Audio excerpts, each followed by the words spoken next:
বাপরে বাপ, এই একটি মাত্র শাকের মধ্যে যে এত গুণাগুণ রয়েছে, যদি জানতাম তাহলে তো বারবার খেতাম। এমনটাই আছে অনেকেই। হ্যালো এভরিওয়ান, কেমন আছেন সবাই? আশা করি সবাই খুব ভালো আছেন।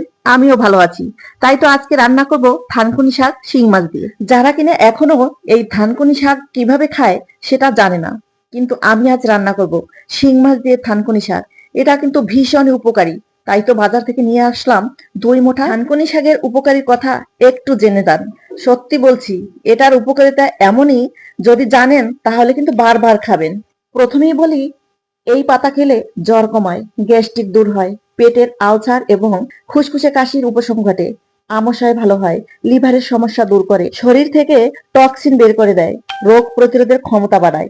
আর কি জানতে চান? তাহলে আজকে থেকে শুরু করুন এই থানকুনি শাক খাওয়া। অনেক জ্ঞান দিয়ে ফেললাম বন্ধুরা, কিছু মনে করবেন না।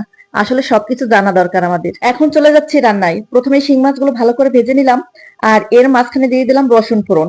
শাকে কিন্তু রসুন দিলে বেশ ভালো লাগে। এরপরে দিয়েছি রাঁধুনি আর কালো জিরে, তারপর কাঁচা লঙ্কা চেরা। এরপরে ভালো করে ভেজে নিয়ে দিয়ে দিলাম পরিমাণ মতো জল। জলটা যখন ফুটে উঠবে তখনই দিয়ে দিলাম সেই থানকুনি শাকগুলো। শাকগুলো দিয়ে নেড়ে চেড়ে আবার স্বাদ মতো লবণ হলুদ গুঁড়ো দিয়ে দিলাম। এরপর কিছুক্ষণ ফুটিয়ে নিলেই হয়ে যাবে থানকুনি শাক শিং মাছ দিয়ে রান্না। আর নামানোর আগে ধনিয়া পাতা দিতে কিন্তু একদমই ভুলবেন না। আমার আজকের রান্নাটা কেমন হলো কমেন্ট করে জানাবেন। আর আপনারা এতক্ষণ দেখার জন্য অসংখ্য ধন্যবাদ। ভালো লাগলে প্লিজ একটু শেয়ার করে দেবেন।